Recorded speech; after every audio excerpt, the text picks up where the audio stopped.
Welcome to Shivasai academy. ఈరోజు మన topic వచ్చేసి 6వ తరగతి ఉపవాచకంలో సోమనాద్రి లెసన్ నుంచి స్టార్ట్ చేద్దాం. ఎందుకంటే ఉపవాచకంలో నుంచి కూడా మనకి ప్రశ్నలు వస్తున్నాయి. సమ్మక్క సారక్క గురించి కావచ్చు, సోమనాద్రి గురించి కావచ్చు, ప్రశ్నలు మనకి ఎక్కువగా వచ్చాయి కాబట్టి వాటిని దృష్టిలో పెట్టుకొని ఉపవాచకం గురించి కూడా మనం రాయాలి. సోమనాద్రి అనేటువంటి వ్యక్తి ఏ సంస్థానపు రాజు? గద్వాల సంస్థానపు రాజుగా మనం చెప్పుకోవచ్చు. ఈయననే పెద్ద సోమభూపాలుడు అని చెప్పి కూడా ఈయనకు నామం ఉంది అని చెప్పి చెప్తా ఉన్నాం. 1750వ ప్రాంతం వాడు. ఈయన భార్య లింగమ్మ. అదేవిధంగా ఈ గద్వాల సంస్థలోని కాదానం పెద్దన్న అనేటటువంటి మొదలైన కవులు రామాయణాది గ్రంథాలు కూడా రచించారు అని చెప్పేసి చెప్పుకోవచ్చు. సోమనాద్రి పూడూరును రాజధానిగా చేసుకొని పరిపాలించాడు. అదేవిధంగా ఇతనికి విలన్ అంటే శత్రువు ఎవరైతే ఉన్నారో ఆయన సయ్యద్ దావుద్ మియా అనేటువంటి శత్రువు ఉన్నాడు ఒక ఆయన. ఈయన నాసిరుద్దౌలా నిజాంకి నవాబు అయినటువంటి నాసిరుద్దౌలాకి ఆప్తుడిన అంటే దగ్గర వాడు అనమాట. అరగిద్ద అనేటటువంటి దగ్గర యుద్ధం జరగడానికి రెడీగా ఉండేవాళ్ళు అనమాట, యుద్ధం చేయడానికి.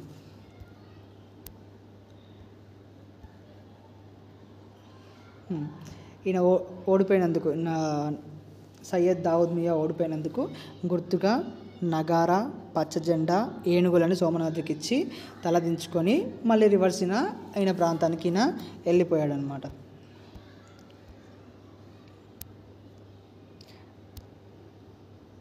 నిడదూరు ఇప్పుడు నిజాం సైన్యం కూడా వస్తుంది అనమాట. ఉత్తరం తీరంలో కల్లుకోట గ్రామంలో సోమనాద్రి సైన్యం ఉంటే నిడదూరులో మనకి నిజాం సైన్యం అనేటటువంటిది ఉంది.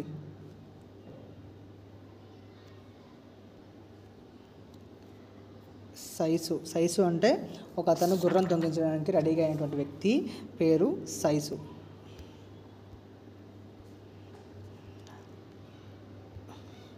బొచ్చన్నగల్లిపని అనే గ్రామం నుంచి హనుమప్ప నాయుడు అనేటువంటి బోయ సర్దారు గుర్రాన్ని రివర్స్ తీసుకొస్తా అని చెప్పేసి వెళ్తాడనమాట.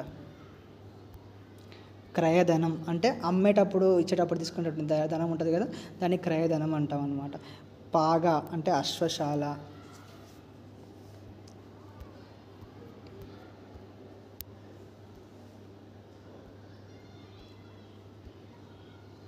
గుత్తి రాయచూరు నవాబులు యుద్ధ విముఖులయ్యారు. అంటే ఇక మాతో యుద్ధం చేసుడు కాదని చెప్పి వాళ్ళు కూడా వెళ్ళిపోయారనమాట. తర్వాత ఎల్లమ్మ ఫిరంగిని, రాయచూరు నవాబు ఆధీనంలో ఉన్నటువంటి రామలక్ష్మణ అనే పేర్లు గల 2 ఫిరంగులని సోమనాద్రి ఓడిపోయినందుకు రివర్స్గా తీసేసుకున్నాడు వాళ్ళ దగ్గర నుంచి. ఈ కథ సురవరం ప్రతాపరెడ్డి హైందవ ధర్మవీరులు అనే గ్రంథం నుంచి ఈ కథ తీసుకోవడం, దాని ఆధారంగా చేసుకొని ఈ కథని రాయడం అనేటం జరిగింది. ఇటువంటివి ఎక్కువగా అడుగుతూ ఉంటారు.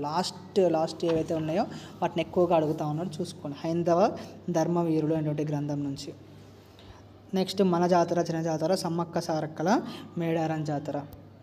జాతర పదానికి సంస్కృత పదం యాత్ర. భారతదేశంలోనే అతిపెద్దగా జరిగే పేరు పొందిన జాతర, భారతదేశంలోనే అతిపెద్ద జాతరగా పేరు పొందిన జాతర మేడారం గిరిజన జాతర. ఇది ఎక్కడ జరుగుతుంది? జయశంకర్ జిల్లా తాడ్వాయి మండలంలో జరుగుతుంది. చిలకల గుట్ట ఉంటుంది. ఈ చిలకల గుట్ట నుంచి దేవత అనేది రావడం అనేది జరుగుతుంది అనమాట. అది ఎప్పుడు వస్తుంది అంటే మాఘశుద్ధ పౌర్ణమి రోజు దేవత అనేటటువంటిది పైనకెళ్ళి కిందికి రావడం అనేది జరుగుతూ ఉంటుంది. అసలు ఇది కావడానికి కారణం ఏంటి? పూర్వపు కరీంనగర్ జిల్లాలో పోలవాస ప్రాంతాన్ని మేడరాజు పరిపాలిస్తూ ఉన్నాడు. మేడరాజుకి పెళ్ళి కాలేదు, పెళ్ళి అయ్యింది బట్ పిల్లలు లేరు. ఒక అడవిలో పిల్ల దొరికితే ఆమె పెంచుకొని ఆమెకు సమ్మక్క అని చెప్పి పేరు చేశాడు అనమాట. గూడానికి తలలో 4 అయింది. అంటే అన్ని విషయాల్లో కూడా ముఖ్యంగా ఈమెనే అయిందనమాట. మేడరాజు మేనల్లుడు పడిగిద్దరాజు. ఈయన కాకతీయులకు సామంత రాజుగా ఉండేటటువంటి వాడు. పడిగిద్దరాజుకు సమ్మక్కనిచ్చి పెళ్లి చేశారు. వీరికి నాగులమ్మ, సారలమ్మ అనే 2 బిడ్డలు ఉన్నారు. జంపన్న అనేటువంటి కొడుకు కూడా పుట్టడం జరిగింది. కాకతీయ సామ్రాజ్యాన్ని ఆ సమయంలో ప్రతాపరుద్రుడు పరిపాలించేటటువంటి వాడు. మేడరాజు ఓడిపోవడం వల్ల పడిగిద్దరాజు దగ్గరికి వెళ్ళి అజ్ఞాతంగా, అంటే ఎవ్వరికీ తెలియకుండా కాలం గడుపుతున్నాడు. కప్పం అంటే పన్ను కట్టడం.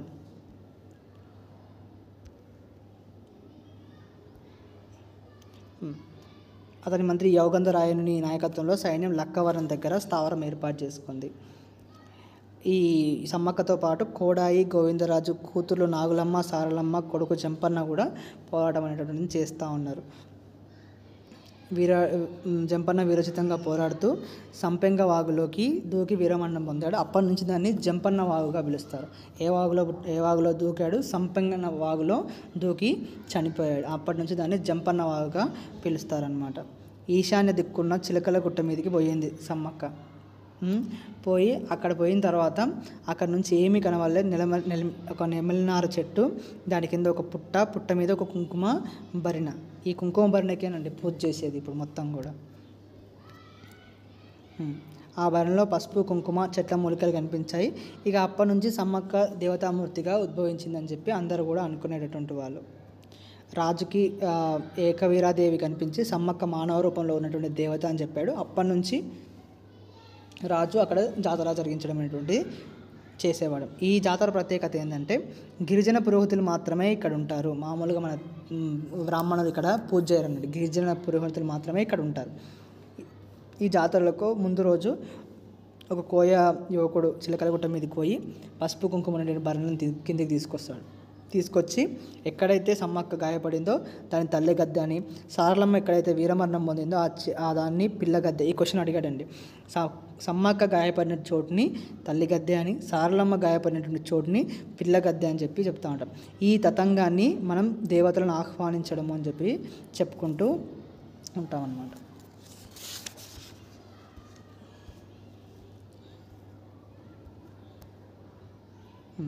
ఇక్కడ జాతరలో బెల్లాన్ని బంగారంగా చెప్తూ ఉంటారు. అదేవిధంగా తల వెంట్రుకలు ఇవ్వడం కానీ, వెదురు తొట్టె కట్టడం కానీ, కోడలను కట్టేయడం కానీ ఇటువంటివన్నీ కూడా మొక్కులుగా చెల్లిస్తూ ఉంటారు. ఏది ఇంపార్టెంట్ చూడండి, 1940 నుండి ఈ జాతర ప్రాచుర్యంలోకి వచ్చింది. 1996 సంవత్సరంలో ప్రభుత్వం అధికారికంగా ఈ పండుగ నిర్వహిస్తూ ఉంది. అత్యంత పెద్ద పండుగ, గిరిజన పండుగ, ఆసియా ఖండంలోనే అత్యంత పెద్ద పండుగగా మనము సమ్మక్క సారక్క పండుగని చెప్తూ ఉంటాం. ఎలుకపల్లిలో ఇక్కడ కుటీరంలో బ్రహ్మయ్య ఉంటాడు, అతను భార్య ఉంటారని చెప్పుకోవడం జరిగింది. అదేవిధంగా ఇలా పిల్లలు లేని కారణంగా ఒక ఎలుకను తీసుకొని ఆ ఎలుకకి మంత్రశక్తితో ఒక మానవ రూపాన్ని ఇస్తారు. ఆమె పేరు మూషిక బాల అని పెట్టుకున్న తర్వాత ఆమెను పెద్ద చేస్తారు. పెద్ద చేసిన తర్వాత కూడా ఆమె సేమ్ అవే ఎలుక బుద్ధులు ఏవైతే ఉంటాయో ఆ బుద్ధులతోనే ఆమె ఉండడం జరుగుతుంది. ఈ చివరికి పెళ్ళి చేద్దాం అనుకుంటారు. సూర్యుడిని తీసుకొస్తారు, మేఘాన్ని తీసుకొస్తారు, కొండను తీసుకొస్తారు. ఆ చివరికి ఎలుకతోనే వివాహం అనేది జరుగుతుంది అన్నమాట. దీనికి మూలం సరస వినోద కథలు, నేషనల్ బుక్ ట్రస్ట్ ఇండియా అనేటటువంటి దాని నుంచి ఈ కథను తీసుకోవడం అనేటటువంటిది జరిగింది. ఇది గుర్తుపెట్టుకోండి. తర్వాత పాఠ్యాంశం తెలంగాణ పల్లెలు. ఈ తెలంగాణ పల్లెలు సంస్కృతిలో మనకి ఎక్కువగా పాయింట్స్ అనేటటువంటి ఎక్కువగా ఉన్నాయి. ఎందుకంటే ఇవన్నీ కూడా తెలంగాణ సంస్కృతిలో భాగం కాబట్టి దీనికి ఒకసారి గమనించి చూడండి. కొత్త పంట, కొత్తంతా పండుగ లేదు, అత్తంతా ఆత్మ లేదు అనేటువంటి తెలంగాణ సామెత కూడా ఇక్కడ చెప్పడం జరిగింది. కొత్త అంటే వడ్లను దంచి కొత్త బియ్యం తీసి వండి 10 మందిని పిలిచి పెట్టేటట్టు దాన్ని కొత్త పండుగగా మనము చెప్పుకుంటాం. ఇది ఏడాదిలో 2 సార్లు పంటను తీస్తాం కాబట్టి ఈ పండుగని ఏడాదికి 2 సార్లు తీస్తాం. ఇలా కూడా అడిగే ఛాన్స్ ఉంది. తెలంగాణలో కొత్త పంటని ఎన్నిసార్లు జరుపుకుంటారు అని అడిగే ఛాన్స్ ఉంది. యాసంగి కొత్తకు కూరల కరువు, వానాకాలం కొత్తకు పచ్చటాకులు. అంటే 2 సార్లు, ఒకసారి యాసంగిలో జరుగుతుంది అంటే ఎండాకాలంలో జరుగుతుంది, ఇంకొకసారి వానాకాలంలో జరుగుతుంది అన్నమాట. యాసంగి పంట ఏప్రిల్ మే నెలలో చేతికి వస్తుంది కాబట్టి అప్పుడు కొత్తను పెట్టుకుంటారు. అదేవిధంగా వానాకాలంలో మోదుగు పూలు దొరకవు కాబట్టి ఇక్కడ మోదుగు ఆకులు దొరకవు కాబట్టి ఇక్కడ ఇస్తరాకులు ఉండవు అని చెప్పి చెప్తున్నాడు అనమాట. తర్వాత ఇక్కడ ప్రజలకి ఒక పెద్ద పండుగగా మనం చెప్పుకుంటాం. 5 రకాల కూరలతో చుట్టుపక్కల వాళ్ళందరినీ కూడా బంతి భోజనాలకు పిలిచి మంచిగా ఫుడ్ పెట్టడం అనేది జరుగుతూ ఉంటుంది అనమాట. పండుగలకి శుభకార్య కూరాడు, ఇది ఒకసారి అడిగాడండి. కూరాడు అనే పేరుతో కుండను పూజిస్తారు. కొత్త ఇల్లు కట్టుకొని ఇంట్లోకి వెళ్ళినప్పుడు తప్పకుండా మట్టి కుండతో కూరాడును నిలుపుకుంటారు, అంటే కుండను పెడతారనమాట. కొత్తనాడు ఈ కూరాడుకు ఒక ప్రత్యేకత ఉంది. కూరాడును కడిగి పుదిచ్చి బంతిపూల దండ కట్టి కొత్త అన్నాన్ని నైవేద్యంగా పెడతారు. అంటే కుండని కడిగి పూజించి మంచిగా బొట్లు పెట్టి దానికి అక్కడ పెట్టి బంతిపూల దండ వేసి దానికి అన్నాన్ని నైవేద్యంగా పెట్టడం జరుగుతుంది. ఇది కూరాడుగా మనము చెప్పుకుంటాం. సాగువాటు నాడు సాగకపోతే సాలంతా ఆగిపోతుంది. సాలు అంటే సంవత్సరం. ఈ సాగునాటు నాడు మనం స్టార్ట్ చేయకపోతే మొత్తం అయిపోతుంది అనమాట. సాగువాటు అంటే రైతు వ్యవసాయం పనులు చేసేటటువంటి రోజు అనమాట. దీన్ని ఏరొక్క పండుగగా తెలంగాణలో చెప్పుకుంటాం. పొద్దున్నే లేస్తాడు, పొలం నుంచి వచ్చేటప్పుడు కానీ రైతు ఎవరితోనూ మాట్లాడాడు. దీంట్లో ఈ ఆచారం ఉంది. పొలం దున్నడానికి వెళ్ళిన తర్వాత రివర్స్లో వచ్చేటప్పుడు ఎప్పుడైతే ఉందో అప్పుడు ఎవరితో రైతు మాట్లాడాడు. కొందరు రైతు దంపతులు ఒక్క పొద్దు ఫాస్టింగ్ కూడా ఉంటారు ఈ వేరొక్క నాడు. కుల వృత్తులకి వెళ్తే మనము రైతుకు కావాల్సిన నాగన్లు, గొర్రెలు, ఇతర కర్ర పనిముట్లు వడ్రంగి వాళ్ళు చేస్తారు. కర్రు, కొడవలి, పార, గడ్డపార, బడ్డి కమ్ములు మొదలైన ఇనుప వస్తువులు కమ్మరి వాళ్ళు చేస్తారు. కుండ, గిరిగి, పటువ, ఎసుల, కాగు, గూన వంటి వస్తువులు, మట్టి వస్తువులు కుమ్మరి వాళ్ళు చేస్తారు. బంగారు నగలను ఔసుల వాళ్ళు, ఇక్కడ మనం స్వర్ణ బంగారం పనులు చేసేటటువంటి వాళ్ళని, స్వర్ణకారులని ఔసుల వాళ్ళు అని చెప్పుకుంటూ ఉంటాం. మంగలి వాళ్ళు సవరం పని చేస్తారు. పద్మశాలి వాళ్ళు బట్టలు నేసేవారు. మేదరు వాళ్ళు, ఎరుకల వాళ్ళు తట్టబుట్టలు, ఇక్కడ ఇద్దరు కూడా తట్టబుట్టలు చేస్తారండి. మేదరి వారు, అదేవిధంగా ఎరుకల వారు. మేదరి వాళ్ళు, ఎరుకల వాళ్ళు తట్టబుట్టలతో అల్లుతారు. బట్టలను మేరవాళ్ళు కుట్టేవాళ్ళు. బట్టలను కుట్టేవాళ్ళు ఏమనేవాళ్ళు? మేరవాళ్ళు అనేవాళ్ళు. కోమటి వాళ్ళు అందరికీ కావాల్సిన ఇతర అంటే షాప్స్ ఉంటాయి కదా, షాప్స్లో ఉన్నటువంటి వాళ్ళందరినీ కూడా కోమటి వాళ్ళు అనేటటువంటి వాళ్ళు అనమాట. పండించిన పంటను అన్ని కులాల వారికి ఎరం పేరుతో ఇచ్చేటటువంటి వాళ్ళు.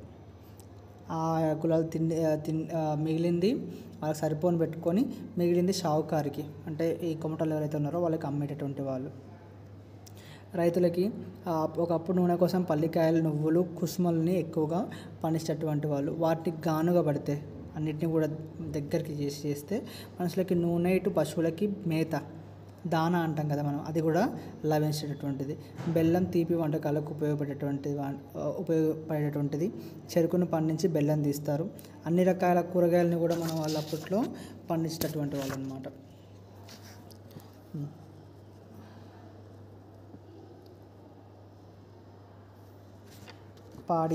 ఊర్లో పాడి బర్రెలు ఉంటాయి. పాడి అంటే పాలిచ్చేటటువంటి బర్రెలు పాడి బర్రెలుగా చెప్తూ ఉంటాం. పాలకుండ అడుగున పాలగోకు ఉండేటటువంటిది. కసికతో గీరి పిల్లలకు పెట్టేవాళ్ళు. ఇది బాగా రుచిగా ఉండేటువంటిది అని చెప్పి కూడా చెప్తున్నాడు. చల్ల కావాల్సిన వాళ్ళు, చల్ల అంటే మనం పెరుగుని చిలికి చేసుకుంటాం కదా, అని చల్లగా చెప్తాం అనమాట. కొంత తవుడిచ్చి తీసుకుపోవచ్చు వాళ్ళ దగ్గర తవుడు ఉన్నప్పుడు. ఈ తవుడు దేనికి ఉపయోగిస్తారు? బర్రెకి దానగా, అంటే బర్రెలు తినడానికి ఉపయోగపడేటటువంటి దాన్ని ఉపయోగిస్తారు అనమాట. పల్లెల్లో ఉండేటటువంటి ఆటలు గోటీలు, చిర్రగోనె, కబడ్డీ, గుడ్డిరాజు, ఓమనగుంటలు, గచ్చకాయలు, తొక్కుడు బిళ్ళ, పరమపద సోమాన పటం, పచ్చీసు, అష్టచెమ్మ, మట్టి కుప్పలు, రేసు, కాశేపుల్ల, దాల్దాడి, దస్తన్న పొడి వంటి ఆటలతో శారీరకంగా మానసికంగా ఎదుగుదల ఉండేదన్నమాట. అదేవిధంగా బతుకమ్మ, కోలాటం, జాజిరి, ఆలావ, చప్పట్లు వంటి ఆటపాటలు కూడా మనకి ఉండేటటువంటి. వీటిల్లో సాహిత్య ప్రవేశం కావచ్చు, చరిత్ర కావచ్చు, ఇవన్నీ చేసేటటువంటివి. ఇప్పుడు వచ్చినటువంటి క్రికెట్ వల్ల ఇవన్నీ కూడా మనకి చేజారిపోయినాయి అని చెప్పి చెప్పుకోవచ్చు. బెస్తవాళ్ళు అంటే చేపలు పడేటటువంటి వాళ్ళు అనమాట. చేపల కోసం చెరువులోకి దిగేటటువంటి వాళ్ళు. చెరువు నీళ్లను పొలాలకు సమంగా పంచడం పెద్ద నీరటికాడు చేసేటటువంటి వాడు. పెద్ద నీరటికాడు అనేటువంటి వ్యక్తి చెరువు నీళ్లను పొలాలకు సమంగా పంచడం, అన్ని పొలాలకి సమానంగా చేసేటువంటి వాడనమాట. ఒక్కొక్క కాలువకి ఒక నీరటికాడు ఉండేవాడు. నీరటికాడు అంటే నీటి పని చేసేటువంటి వ్యక్తిగా మనం చెప్పుకుంటాం. పెద్ద నీరటికాడు పదవి వంశపారపర్యంగా వచ్చేటటువంటిది. కానీ చిన్న నీరటికాడులను ఆయా పొలాల రైతులు, అంటే మా పొలానికి నీళ్ళు కావాలనుకున్న వాళ్ళు ఆ రైతులు వాళ్ళని నియమించుకునేటటువంటి వాళ్ళు అనమాట. నీరటికాళ్ళు వడ్ల కళ్ళాల మీద రైతుల దగ్గర వడ్లను ఎరంగా తీసుకునేటటువంటి వాళ్ళు. అంతే కదా, వాళ్ళ పని చేస్తున్నారు కాబట్టి వాళ్ళే ఇవ్వాల్సింది వాళ్ళు ఖచ్చితంగా. ఒకప్పుడు గొలుసు చెరువులు తెలంగాణలో ఒక వరం. గొలుసు చెరువులు ఉండేవి. ఎట్లా అంటే ఒక చెరువు నిండితే ఇంకో చెరువులోకి నీళ్ళు వెళ్ళడం, ఇటువంటి గొలుసు చెరువులు అనేది తెలంగాణలో ఎన్నో ఉండేవి ఒకప్పుడు. ఇప్పుడంటే అవన్నీ కూడా అంతరించిపోయినాయి. తర్వాత కమ్మరివారు పోలు ముంతలు, కూరాటి కుండలు ఇవ్వడం పెళ్ళిళ్ళప్పుడు, లగ్గాలు, పండుగలప్పుడు ఎవరెవరు ఏ పనులు చేస్తారనేది చూద్దాం మనం ఇక్కడ. కుమ్మరివారు పోలు ముంతలు, కూరాటి కుండలు ఇవ్వడం, మంగళివారు మైలపోలు తీయడం, బత్తినివారు సన్నాయి వాయించడం, తమ్మలివారు పూలు అల్లివ్వడం, చాకలివారు పత్రికలు పంచడం, సమాచారం చేరవేయడం అనేటువంటి చేసేవారు. అవసలి వాళ్ళు పుస్తెలు, మెట్టలు తెచ్చివ్వడం చేసేటటువంటి వాళ్ళు. బ్రాహ్మణులు సాంప్రదాయబద్ధంగా వివాహాన్ని జరిపించేటటువంటి వాళ్ళు అన్నమాట. ఇట్లా ప్రతి ఒక్కరు కూడా ఒకప్పుడు ఉన్నటువంటి పల్లెల్లో అందరూ కూడా పనిచేసేటువంటి వాళ్ళు. ఎవ్వరూ కూడా ఇది మా పెళ్ళి కాదు అనుకునేటువంటి వాళ్ళు అస్సలు కూడా ఉండేటువంటి వాళ్ళు కాదనమాట. దేవుని అర్ర అంటే గది, మున్సాల అంటే మొగసాల, గరిసెర్ర, బంకులు, వంటింట్లు, ఇట్లా వేరువేరు గదాలు. ధాన్యాన్ని నిల్వ చేసేటటువంటి నిల్వ చేయడానికి గరిసెర్రను అంటే గరిసెర్ర అంటే ఏంది, దాంట్లో ధాన్యాన్ని పెట్టుకునేటువంటి వాళ్ళు అనమాట. ఈ విధంగా మనకి ఈ వినోదాలు కావచ్చు, వినోదాలలో కూడా మనం ఎన్నో చూసుకోవచ్చు. యక్షగానాలు, బుర్రకథలు, ఒగ్గు కథలు, చిందు భాగవతాలు, ఇవన్నీ కూడా కాలక్షేపం కోసం కొన్నిసార్లు రాత్రి మొదలు పెడితే పొద్దున వరకే కూడా ఈ వినోదాలు అనేటటువంటివి ఎక్కువగా మనము చూస్తూ ఉండేటటువంటి వాళ్ళం అనమాట పల్లెటూర్లలో. తర్వాత వాగ్గేయకారుడు రామదాసు. గోదావరి దక్షిణ భారతదేశంలోకి నదులకెల్లా పొడవైనటువంటిది. 9 మైళ్ళు పయనించి బంగాళాఖాతంలో కలుస్తుంది. ఉత్తరపు ఒడ్డున భద్రాచలం ఉంది. ప్రస్తుతం ఉన్న భద్రాచలం దాన్ని బేస్ చేసుకొని ఉంది. భద్రాచలాన్ని భద్రాద్రి లేక భద్రగిరి అనేటటువంటి వాళ్ళు అని కూడా పిలిచేటటువంటి వాళ్ళు. గోల్కొండ పాదశాలలో మల్కీబరాముడుగా గుర్తుపెట్టుకోండి, మల్కీబరాముడుగా గోల్కొండ ప్రభు అయిన ఇబ్రహీం కుతుబ్ షాని అందరికీ తెలిసిన విషయమే. మల్కీబరాముడు అని ఎవరిని అంటారు? ఇబ్రహీం కులీ కుతుబ్ షా. కుతుబ్ షాహీ వంశంలోనే 4వ రాజు మహమ్మద్ కులీ కుతుబ్ షా కాలంలో హైదరాబాద్ నగరం అనేటటువంటి నిర్మాణం అనేటువంటిది అయ్యింది. ఆ తర్వాత చిట్ట చివరి రాజు అబ్దుల్ హసన్ కుతుబ్ షా. ఈయననే తానాషా అనేటటువంటి వాళ్ళు. తానాషా అంటే ఏంటి అంటే మంచి రాజు అని అర్థం. మీనింగ్స్లలో కూడా మనకు అడుగుతాడు. తానాషా అని చెప్పేసి అంటూ ఉంటాడు. తానాషా అంటే ఏంటి? మంచి రాజు అని చెప్పేసి అర్థం. ఈయన అక్కన్న, మాదల్ అనేటటువంటి 2 మంత్రులు అనేటటువంటి వాళ్ళు ఈ రాజ్యంలో ఉండేవి. వీళ్ళు హిందువులు అయినప్పటికీ కూడా ముస్లిం రాజ్యంలో మంత్రులుగా వీళ్ళు చేసేటువంటి వాళ్ళు. అక్కన్న మంత్రిగా, దండనాయకుడిగా ఉండేటటువంటి వాడు. మాదన్న ప్రధానమంత్రి. మాదన్న అసలు పేరు సూర్యప్రకాశ రావు. ఏదైనా అడుగుతాడండి మనకి, కాబట్టి ప్రతిదీ కూడా మనం చూసుకోవాల్సిందే. గోపన్న పుట్టుక ఖమ్మం జిల్లాలోని తాలూకా కేంద్రమైనటువంటి నేలకొండపల్లిలో క్రీస్తు శకం 17వ శతాబ్దంలో లింగన్న, కామమ్మ అనే దంపతులకు జన్మించాడు. వాళ్ళ ఇంటి పేర్లు కంచర్ల, అందుకే నేను కంచర్ల గోపన్న అని చెప్తూ ఉంటాం. 1620 ప్రాంతంలో వాళ్ళకి ఒక మగబిడ్డ పుట్టాడు. ఆయనకి గోపన్న అన్న పేరు పెట్టడం జరిగింది. తర్వాత తారక మంత్రోపదేశం. ఈయన భార్య కమల, గోపన్న భార్య కమల. ఆ తర్వాత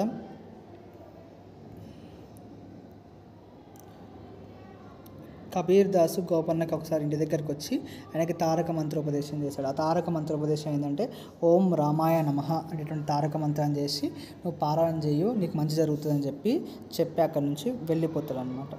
ఆ తర్వాత భద్రాచలం తుకిడీకి అంటే తాలూకా, తహసీల్దారు అంటే ఎంఆర్ఓగా నియమితమైనటువంటిది అయ్యాడనమాట. ఆ తర్వాత గుడి కట్టించడం వల్ల గవర్నమెంట్ డబ్బును యూజ్ చేసుకున్నారని చెప్పేసి 6 లక్షల వరహాలు ఖర్చు పెట్టారని చెప్పేసి ఇతన్ని జైల్లో వేయడం అనేటువంటిది కూడా మనకు తెలిసినటువంటి విషయమే. 12 సంవత్సరాలు జైల్లో ఉండి అనేక కీర్తనలు రాశాడు. ఈయన జైల్లో ఉన్నప్పటికీ కూడా అనేక కీర్తనలను రాయడం అనేటువంటి జరిగింది. 6 లక్షల వరహాలు ఏవైతే ఉన్నాయో ఆ 6 లక్షల వరహాల్ని ఇస్తేనే మేము ఇతను వదులుతాము అని చెప్పేసి చెప్పడం అనేటువంటి చేసి అతనికి ఇస్తామన్నమాట. సర్కార్ బాకీ అంటే అప్పు, పైకము అంటే డబ్బు, గుర్తుపెట్టుకోండి.